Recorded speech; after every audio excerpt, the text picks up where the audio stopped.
I'm Rocco. I'm Sebas, and we have our special guest today, Coach Torrian. Would you like to introduce yourself to the fans? Yeah. What's going on, everyone? Torrian Wilson, Coach Torrian Wilson, Crafton Lineman, one of the premier lineman training companies across the country. Amazing, Coach. So we have some questions here for you. What made you realize you wanted to start coaching? Yeah, so I didn't realize that I wanted to coach. I think it kind of just happened. Once I got done playing, big shout out to Coach Mo, who's now the offensive line coach at Georgia Tech right now. He pretty much introduced me into the coaching world. He asked me to come and be one of his assistants at FIU at the time, and that kind of catapulted everything into what I'm doing now as far as with the training world. Gotcha. So as an offensive line coach, what do you think college coaches are looking for? Yeah, so I mean, it's different aspects to it as far as what they're looking for. You know, we're talking about on the field type of things. Then, you know, they're looking for explosive movement. They're looking for guys that are finishing. They're looking for good footwork. They're looking for powerful punches. They're looking for guys that are not on the ground a lot. And then you also have to add the measurement. You know, it depends on the type of school or the type of coach. What are they looking for as far as with measurements, as far as with height, weight, different things like that. And then also, too, you have to add the aspect of the classroom side, right? You have to make sure that your GPA is where it needs to be to qualify. So those are some of the things that, the coaches are looking for. Can you tell us about yourself more? Like, where did you go to high school, college? Did you ever make it pro? Stuff like that. Yeah, so originally down from here, Miami. I actually went to my 9th grade year. A lot of people don't know this. I actually went to American Heritage my ninth grade year. Ended up transferring out and went to Miami Northwestern. Pretty much, my whole family went there, so it was like, kind of like a legacy thing. So I went to Miami Northwestern, and then from there, went on to UCF. While in high school, I had a really good career. Number 8 guard in the country, if I'm not mistaken. Had offers pretty much from everywhere, Under Armour All-American, all that stuff. And then went on to play at UCF, where I had a really good career as well. And went on to play for the Lions and the Patriots. Wow. That's awesome, Coach. I didn't know he was a Heritage. Yeah. How was it like playing with Teddy Bridgewater? Oh yeah, that's my guy right there, man. Actually saw him a few weeks ago, a couple months ago. But yeah, so I mean, it was great. You got to think about, you have a guy like that, behind you. You don't really have to do much, man. Just kind of hold the pocket for a few seconds and let him kind of go to work. And the cool thing about it too is that I felt like I played with the best quarterbacks, some really good quarterbacks. I had Teddy, in high school. And then when you go to my college career, I had Blake Bortles, who, ended up getting drafted 3rd overall in the draft, then went on to play with Tom Brady and Matthew Stafford. So, like, I've always had really good quarterbacks that I've been around. Mm. So we kind of talked about this earlier. And when did you realize football can take you somewhere? And I don't mean just pro. I mean, you've been around the world. Yeah, so as far as playing football, when did I know that, it was something that I could really, do and really go far? Man, that's kind of tough, man, because I didn't start playing football until 8th grade. And honestly, that year I wanted to quit. Didn't really want to play football anymore after, the conditioning. Once I realized you got to condition. So I didn't want to do that. But I guess it had to been maybe my 11th grade year. I had a really good season, really good spring. And that's where, offers and colleges started to talk to me and things like that. So that's where I was like, okay, this thing could really go as far as I wanted to go. Mm. Okay. That's nice. Where did you start? I mean, when did you start to think, wow, let me start playing football, and I think I like it? When did you start playing football? What made you start? playing football? What made me start? Honestly, what made me start playing football? I've always wanted to play football, but I was always so big. So I would literally travel all throughout Miami trying to find parks to play for, but the weight limit at the time was like 150 or 155, something like that. So I was like always bigger than the age I was supposed to play. It's a little different now where you have guys kind of playing up and things like that. But back then it was a little different. So that's why I started so late, my 8th grade year, because that's when I found, a program that was like unlimited. And so, so what made me start playing football is I've always wanted to play. I just didn't have the opportunity. So that kind of actually leads into a different question. When did you realize that you were going to play offensive line and that's what you wanted to do? And if you didn't want to play offensive line, what made you realize you had to become one? Yeah, I think it was kind of forced on me. I was always big. So I think, it wasn't too many other positions I was going to be able to play. But I honestly wanted to play D-line first. And then I actually played. So I went to I went to a bunch of camps as D-lineman, D-line. And I think in high school, it might have been my 10th grade year, my 11th grade year, one of those years, they put me on defense. Excuse me. They put me on defense, and man, I think I got double teamed, and I was like, yeah, let me go to O-line. Let me do the doubling. So I was like, yeah, let me just focus on the offensive side. Well, talking about like your career and stuff, did you ever feel like quitting once? Yeah. I think the only time definitely in the 8th grade, my first practice, my very first practice in youth league, definitely felt like quitting. Like I said, it was, all the running, the hitting part, loved it, great, right? But I forgot about the conditioning part, right? So you condition in Little League, you condition before, you condition during, and you condition after. So I was like, man, this is way too much conditioning for me. And I actually told my dad, like, man, listen, I got in the car that night and said, listen, I want to, I want to quit, But that was the best thing that he did for me, which was he said, listen, you're not quitting, right? You may not want to play football after this year, but this year you're going to finish. And I think that was the best thing that he did for me. And I think the next time I probably wanted to quit was probably my freshman year in college, when you go into camp, because, you don't realize what camp is, until you get there. And pretty much, it's like 3 weeks of being a day-to-day, every day. Your day starts at 5 a.m. You don't get back to your to your room or to your dorm until like 10 o'clock at night. So it's like literally all day. So I, freshman year was tough. Definitely called my mom a couple times, trying to figure out if I can come back home. So Gotcha. yeah. What do you feel like separated you from others?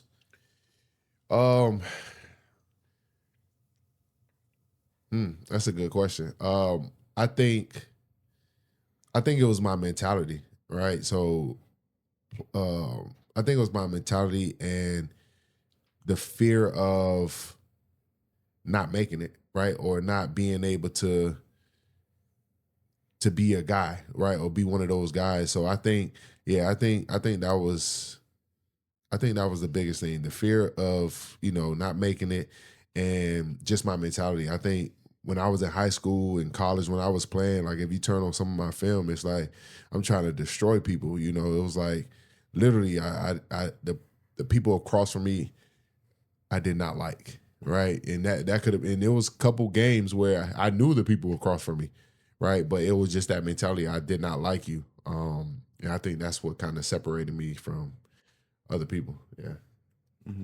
And we're talking about separating. What separates you from other coaches? Like, if you were to coach us right now, what would you tell us, and what would you look at? Yeah. So what separates me from other coaches? Man, I'm not sure because I don't really know every coach, but I think for me personally, I think I just love being around you guys. Like I love being around the players. I love it's like that locker room again, right? If you come to my training, yeah, we're gonna work, we're gonna do what we have to do, but you know, not one player feels like they can ask me anything, right? So like I treat it more like a mentor. I treat it more like, a lot of players call me Unc, you know what I mean? Or, things like that. So they know that they don't have to, be so uptight with me, right? You could be yourself. And I think that's what separate, the knowledge of the game, actually being there, right? So the places that you guys are trying to go, I've been there. So I think that's what separates me as well. You guys know that the person that's talking to you have done everything that you're trying to get to. Mm-hmm. Someone who's been going to you for 3-4 years now.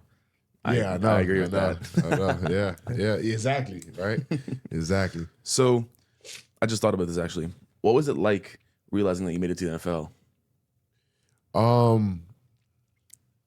Man, I'm gonna be totally honest, and this is probably the selfish me at the time. So just to kind of bring it back. So while I was in college, my junior year, everyone was telling me to leave early, right? Had a really good chance of being drafted. I should have left early, right? So they're telling me all these different things, and I decided to stay. And injuries and things like that happen. So I end up going undrafted, but was one of those guys that signed a pretty good undrafted contract, and it was selfish of me when I think back about it, because instead of me being happy a team signed and making this money and things like that, I was pissed off because I felt like I should have been drafted. So that was kind of selfish of me. So I didn't, when I first signed with the team, it didn't hit me at first because, again, selfish. But then when I walked in the locker room, Detroit Lion locker room, I'm like, and I saw my locker, I'm like, wow, okay, I'm in the NFL, right? I'm in the NFL. So that's where it kind of hit me when I, camp, I'm walking in, all the rookies come in together, and you see your name on the locker, and it's like, wow. And you see your jersey, you see all your gear and everything. You're like, wow, okay. Yeah, I made it. I made it to the NFL. Yeah. So my next question was going to be, what would you change? But I don't know if that would be already your answer. What would I change? I think for me, it'll do more. It will have to do more with my body, right? So the one thing I would change is I felt like I took the foot off the gas in certain areas as far as the recovery, taking care of my body, eating properly every day, right? Not just 2 days out the week, right? You got to do it on the day-to-day to really have that longevity as far as with your career. So that's the one thing I would definitely change. I would definitely change the way I prepared as far as with recovery and my prehab and rehab and things like that, for sure. Mm-hmm. About recruiting makes you different than other coaches? Yeah, so well, when it comes to recruiting, so I'll give a little bit of background about my recruiting. So my recruiting, right, and this is what I tell guys all the time, right? I didn't have any offers 8th grade. I didn't have any offers 9th grade. I didn't have any offers 10th grade, right? But once, my 11th grade like spring started to roll around and things like that, that's when the offers start to come in. And the biggest thing when it comes to recruiting is I tell guys, like, listen, just keep doing what you're doing, right? Keep working hard, keep pushing, keep every day, keep working on yourself to get better. And the offers is going to come, right? Because you have to think about a lot of these colleges, their goal is to get better every year, right? So if you're a top player or you're a really good player, you don't think a coach is going to come and recruit you? Yeah, because their job is to get better each year, right? One of the things that my coach told me when I was in college is that this was after a bad practice, right? I didn't have the best practice. And, he brought me into the office and he showed me his recruiting board. He was like, listen, T, like every year I'm recruiting someone to take your job, right? So you have to think, if I'm a really good player and I'm recruiting someone, that means I think that player can also be a really good player, or maybe even be better than the person that's starting, right? So you have to understand that the recruiting part is going to come, right? You just have to continue to build and continue to, put in the work. Yeah. Yeah. Well, I have another question. I've heard that you have your own 5-on-5 like tournaments, and you have a 5-on-5 team Mm-hmm. that travels. Yeah. So 5-on-5 is probably one of the best things that's happening right now for offensive and defensive line. And I do have a team, legendary lineman, my man Rocco, was a part of that, right? So he got to experience that. I think this was your first year doing it. It was an awesome experience. Yeah. So we have a 5-on-5 team, legendary lineman. There you go, right there. And the cool thing about it is that not only, we're allowing these players to travel and go to Georgia and go to North Carolina, go to Cali, right? Go to all these different places. The cool thing about it is that we're taking them on visits as well. So, the tournament is usually on a Sunday.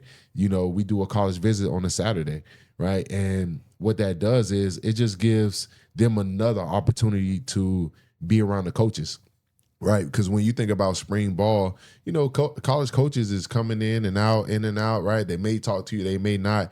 But what we're doing is you're actually sitting down with the offensive line coach. You're sitting down with some of the recruiters. You're sitting down with the defensive line coach. So you're able to be face to face with these guys, and just give another opportunity to be in front of them, and allow them to see you and touch you and feel you and talk to you, see the type of person that you are.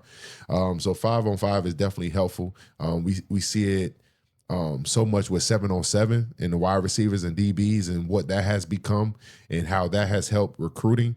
And I feel like 5-on-5 is going to do the same thing. It's already have, right? So already this year, if I'm not mistaken, I think we've already had 4 or 5 guys that's committed to college right now. So it's going to continue to grow. Every year we're building it, and we're building it with South Florida guys, right? South Florida linemen. And, these guys are being recruited and being noticed, man. We putting South Florida on the map. As someone who's done it, I can agree. It was an amazing experience. We went to a bunch of different states, went to a bunch of different schools, met a bunch of awesome, amazing people. And he talked about the colleges and the tournaments, but even just the going there, the airport, the hotel experiences, being with all these kids from different schools, learning different cultures, learning about them, and just getting all these new people to hang out with, friends, all that. It's an amazing experience. Yeah. And to add to that as well, the competition side too.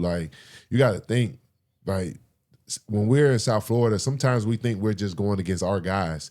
But when you go to these 5-on-5 events, man, you're going against guys from California, from Hawaii, from Arizona, from Georgia, from all over the country. And now you're seeing, okay, this is the level that I'm at. This is where my game is. This is what I need to improve on.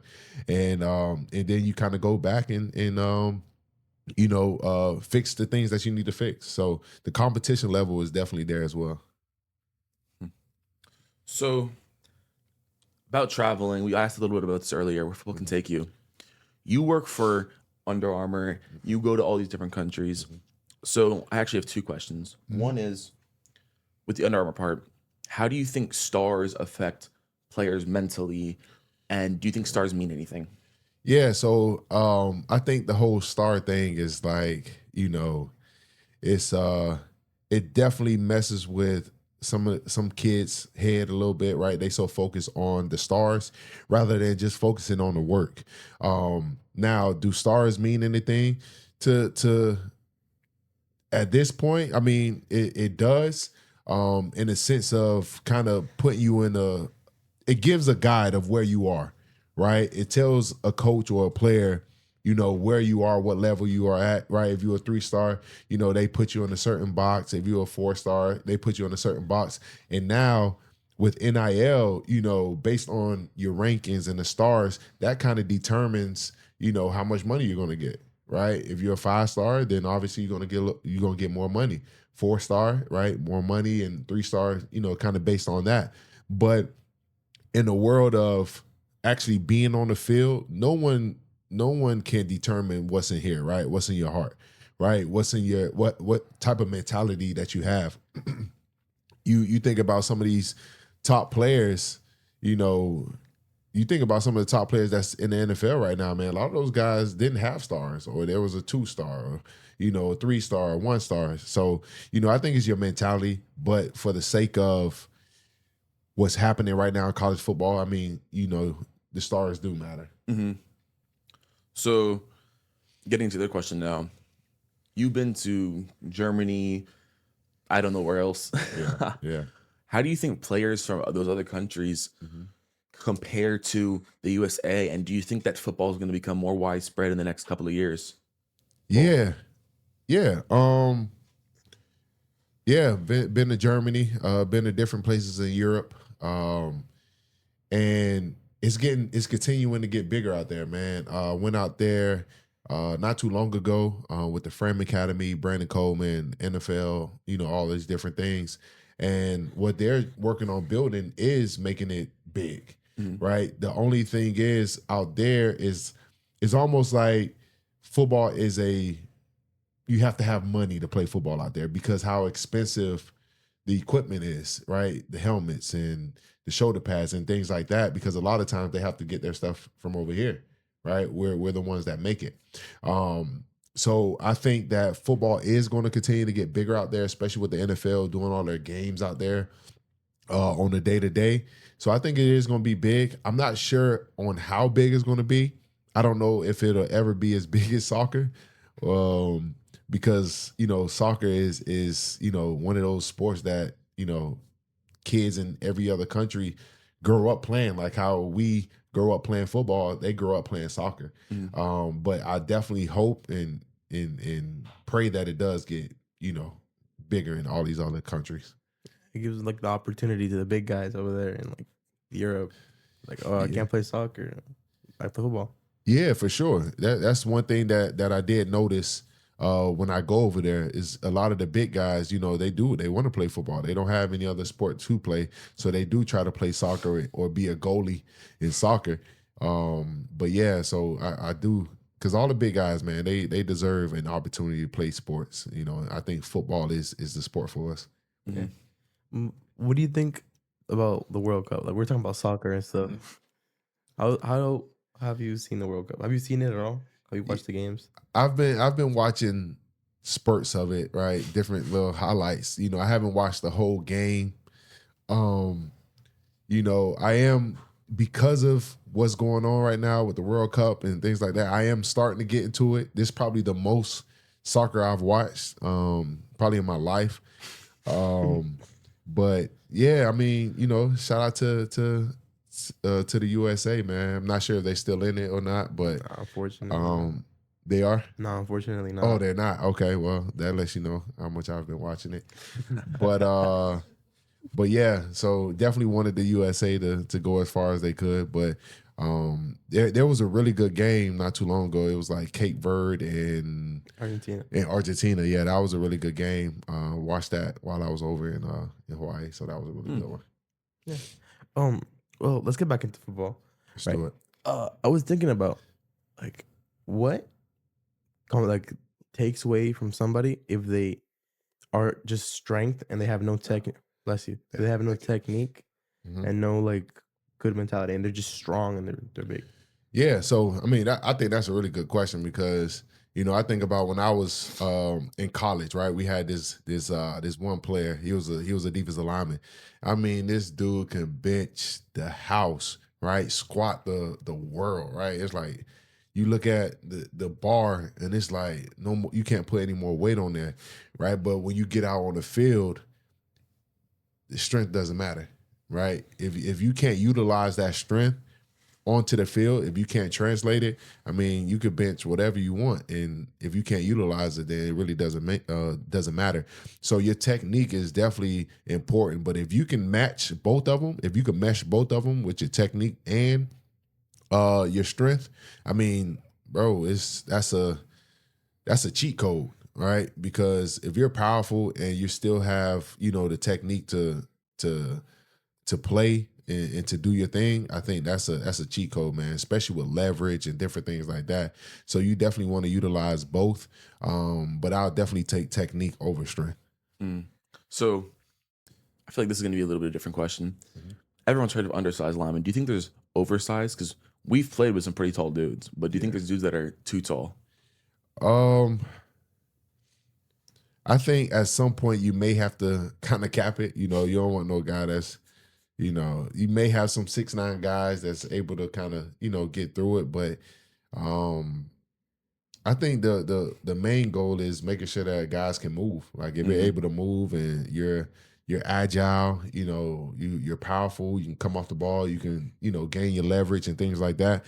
I mean, I don't think you can be too tall. Obviously, if you're 7 feet, 6'9", things like that, you might as well just go play basketball or something. Well, Trent, Rocco was talking about the short undersized lineman. How did it look like in the recruiting process in like colleges and the NFL? Yeah. With the small lineman. How do you think it affects you? Yeah, how does it think it Or affects players? Yeah. I think in this day and age, it's a little different. I think a lot of these colleges are looking for the 6'5" guys and 6'6" guys, right? And they don't understand, they may have some guys at 6'3", 6'2", right? 6'1", that may be some gems. They're just missing out on it because, they look good, right? That 6'5", 6'6" kid, when you see him and you walk in, you're amazed. You're like, oh, man. But my whole thing is turn on the film, right? But it does affect you, right? As far as in your recruiting. But, there's a school out there for everyone, right? You think about some of the guys who, are shorter guys, right? The Willie Lampkins, who now is playing, who's in the NFL right now. He was, 5'10", right? And he's stoning people, right? Dominating. You think about one of the guys that I work with actually, and it's crazy. He's with the Dolphins, DJ Campbell. But I had DJ Campbell throughout high school, throughout the Under Armour camps, and so DJ is maybe 6'2", and so he's always been a guy who everyone has always been a guy where you feel like you have a chip on your shoulder. Right, you have Lawrence Seymour, who I've been working with since high school. He's at Texas right now, right, 6'2". So you just have to have that chip on your shoulder, if you're a shorter guy. You also just mentioned the film, right? When you turn on the film, what do you look for in the person's technique and stuff? Yeah. So when it comes to technique, you're looking at his foot speed, right? In pass pro, you're looking at his explosive movement. You're looking at, is he getting his feet in the ground quick? You're looking at, how strong are his hands, right? Is he powerful when he's coming off? When he's striking guys, is the guy head moving back?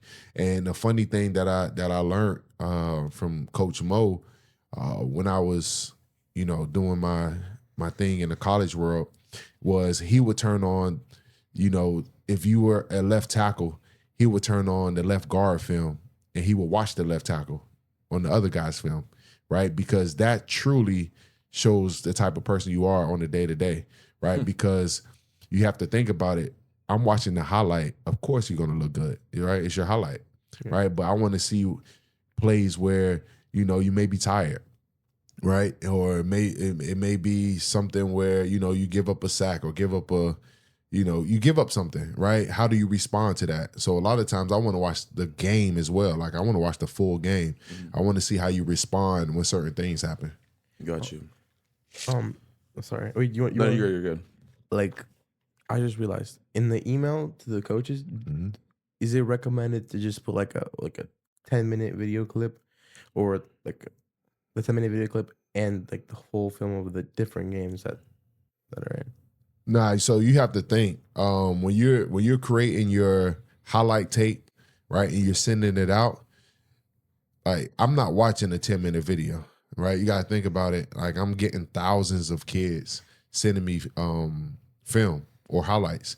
So 5 minutes, 3 minutes, right? You literally have a minute to a minute 30 to catch their attention, right? So you have to make sure that when you're putting your film out there, you create your highlights, those first 3 to 5 plays have to be pure dominance. Like you have to show everything that you can within those 3 to 5 plays, right? Because you only have their attention for a minute, right? So that's how you have to kind of build your highlight. Mm-hmm. So these are just kind of some like preference questions. Okay. What do you think you preferred more like throughout your like time playing? Pass rush, run plays? Like what did you prefer? Yeah, definitely run plays. Pass pro is cool. But it's me going backwards, right? When you think about run game and being able to move a person that does not want to be moved, right? That person across from you, that defensive lineman, literally does not want to be moved, and for you to take him and displace him and move him back 3-4 yards, that's the best feeling in the world. And just knowing that he can't do anything about it, I think that's the best feeling. Gotcha. And then what do you think the best player you ever played against was? Best player I ever played against. Man, I played against some really good guys. I mean, I think Jadeveon Clowney was one. Shane Ray, I think, was another. And Shane Ray wasn't a big dude. He was maybe 6'1", maybe 6'2", but he was just so fast. Like he was one of those speedy guys that just kept giving me problems. So I think those two guys were probably the best. So do you also think they were the most? See, for me, a D lineman that I hate blocking are the kinds that I hate blocking are the short, fat ones that are super strong. Yeah. So what do you have like when you specifically hate blocking, like finesse or strength or what? Yeah. I think it depends, right? If I'm run blocking, I'll take a finesse guy. If I'm in pass pro, I'll take a strong guy, right? Because especially if he's a guy who just like purely want to just try to bully you, right? If he's trying to bully me, I mean, like I'm gonna work on bullying you back, right? So it's gonna be a bully versus bully. And if he's not working any moves, then he's dealing with me for those 3 to 4 seconds anyway. But I definitely agree, man. Those short, like stout guys are definitely hard to move in the run game.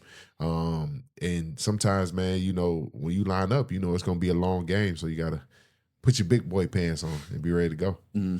So, say you're a college coaching in the recruiting process, would you rather take an offensive lineman that has the size, has the strength, but lacks certain parts of his mentality, maturity, understanding plays, or would you rather take a guy that's maybe shorter, maybe around 6'1", 6'2", not one of those 6'5" guys that are 300, maybe around 270, but understands the game very well, understands that he needs to play with aggression and strength and all of that? Yeah, so I mean, as far as with recruiting, I think it all depends. I think it all depends on what that coach is looking for, right? And just to kind of go back to Sebastian's question earlier, as far as what recruiting, what guys are looking for, when you're sending your stuff to schools, sending your highlights out, do your homework on the type of guys that they're recruiting. And go to their roster and look at their roster, right? If you see nothing but 6'5", 6'6" guys, I mean, and even their center is 6'5", I mean, that's a little tough, right? So you have to kind of do your homework and see the type of measurements these guys are recruiting when going through the recruiting process. But yeah, so I think it's all preference as far as, do I want to take a short guy, small guy? But you definitely want to take a guy that knows the game, right? Because that's what's going to get you on the field, sooner. So when you go to college, I mean, if we're all in the same playing field, the one who knows the playbook and understands the playbook and can dissect the playbook, that guy's going to play. I don't care if I'm more talented than him, but he's going to play because the coach can trust him, right? Coach knows that when he gets in the game, he's not going to mess up, right? Rather than taking a guy who's talented and 50-50, he may know the play, he may not know the play, right? So it really comes down to trust, because those guys are getting paid a lot of money to make sure that they're putting the best products on the field. Gotcha. To come off of what you were just saying, what type of guy would you like rather have? A guy that he messes up on the play and then he just stands there like I messed up, I can't do anything about it, or a guy that messes up, like he gets the wrong block. I don't know. He's supposed to block linebacker, he blocks the D tackle. Yeah. And he finishes through and pancakes him or something like that. Who would you rather choose? Yeah, I mean that's that right there is pretty simple, because the reason why I say that, because even if you're blocking the wrong guy, sometimes guys don't know if you're blocking the wrong guy, right? So if you're blocking the wrong guy, or you mess up or go the wrong way, you better go hit someone with a different color jersey, right? You better go find work. That was one of the phrases that we used to use. Go find work, right? Like, if you mess up, okay, there's nothing you can do about that, right? But the worst thing you could do is mess up on a play and just stand there, right? And just kind of look around. So you mess up on a play, go find work, right? Somebody could be blocked, right? And you never know. That bad play or that wrong block can turn into a good block, right? If you go downfield and find some work. My coach said something like that. He said, if you're going to mess up 100%. Exactly. 100%. Same here. My coach said something like that. Yeah, for sure. Yeah, because it's true. Like, if you're going to mess up, that's fine. Like, coach, he's going to chew you out anyway. So if he chew you out, you might as well, go hit somebody and then go get chewed out. So, definitely go find work. So you played tackle, obviously, in college. You said you played guard in high school. How did you feel about plays where you got to pull? Yeah, so actually, I played tackle in high school. I played guard spring, right? So my spring, that's the only time I actually played guard in high school. Then everything else was tackle. Okay. Then when I got to college, same thing, all tackle. And then my senior year, I did spring at guard and then moved back to tackle. And then when I got to the league, it was all guard and center. But yeah, pulling, man, listen, pulling for me, I loved it, because, what I always try to do is make sure that I adjusted my stance to where they didn't know I was pulling, right? So I tried to make everything look the same. So even if I were pulling, they did not know. So it was always, kind of like a surprise. I think the worst thing about center is like when, you have those like knucklehead, meathead type of like divas and ends that just don't care and they just coming. And I think that's the worst thing, that's like a collision. But, outside of that, man, pulling is the best, man. Especially when you have a big play. You said you played tackle all career almost. All. Did you play just one side, or were you like one side dominant, or did you were versatile and just played both sides? Yeah, so only played left tackle in my whole career. Only played left tackle. I love the left side. No offense to all my right side guys. But actually, I actually went to right guard. I actually played, multiple positions inside. When I got to the NFL, I had to play right guard, I had to play center, I had to play left guard. So that's when that versatility started to kind of happen. Looks like it's paid. Yeah. But I encourage young players to play all 5 positions, man, if you're able to, because you just never know. So if somebody, I don't know, like let's say he likes to play the left side and he gets put on the right side, and you haven't adapted yet, what would you teach somebody or tell them? You have to, do this and do that. Yeah, so I mean, it's really about them getting comfortable, because to an average person, they would be like, man, listen, how hard is it to go to left to right? And if you haven't done it, it's tough. Right, it's like telling somebody who's left-handed to right with their right hand. Right, it's tough. You have to continue to learn and continue to do it over and over and over to build that confidence. And it's the same thing when you're talking about moving from the left side to the right side or vice versa. You know, you just have to continue to get into that stance, continue to feel the power, continue to feel what it's like moving, right? So it's just a continuous process of just working it, right? Just figuring out what you did on the dominant side and try to mimic that as much as you can on the opposite side. Well, thank you for answering my question. I have a little game we can play. It's like lightning round. You tell us. We ask you a question, and you tell us What you either prefer. or. Yeah. So I'm gonna ask you. What would you rather choose, NFL or college? College, College. Mm. Rocco. Morning workouts or night workouts? morning. Film or study, or still like studying the other people. Uh, It says film and weight room. Film or weight room. I'm sorry. so I go ahead, ask the question. Film or weight room. I'll say film, Strength or technique? technique. A favorite NFL player. Favorite NFL player, Larry Allen. Best football movie? Ooh, that's a good one. Remember the Titans. Remember that? Oh, that's cool. Favorite cheat meal. Favorite cheat meal, smash burgers. Smash burger. Who's winning the Super Bowl this year? Ooh, I would not be surprised if the Rams, got there. Wouldn't be surprised. I have an extra one. Also Seahawks too. I wouldn't be surprised if they went back. How would you feel about Aaron Donald coming back if he would? I think that'd be the greatest thing, the greatest comeback, anyone has ever seen.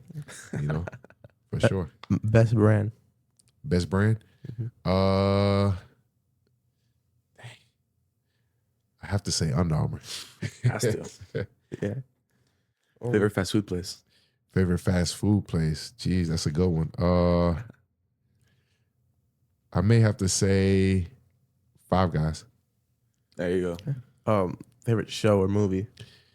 Favorite show or movie? Oh man. I probably have to say Friday. Right. Yeah, Friday.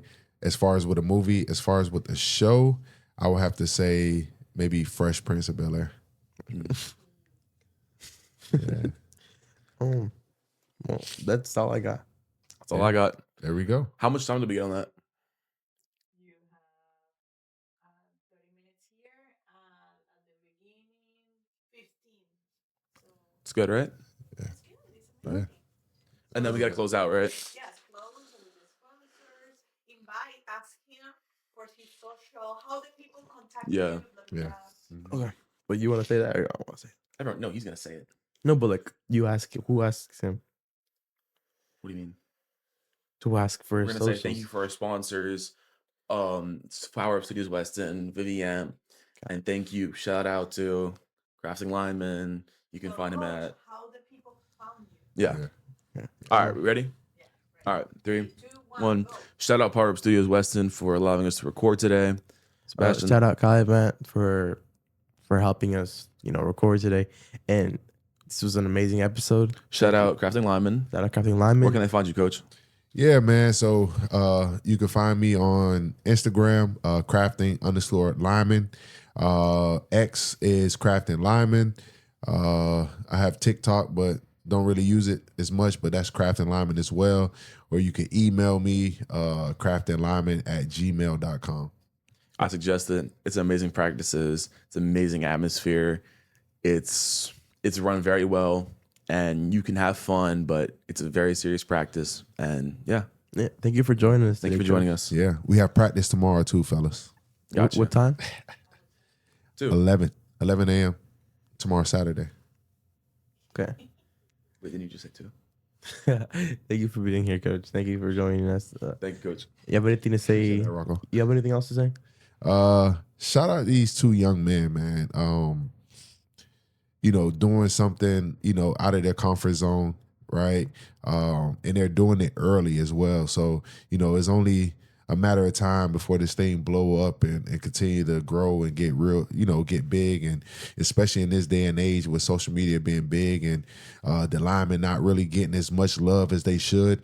you know, these guys are putting on for the linemen right now, man. And, you know, shout out to these guys. Thank you, Coach. Thanks, Coach. And again, Oh, thank you for having us. And Or shout out having you. to Power Up. All right. Shout out.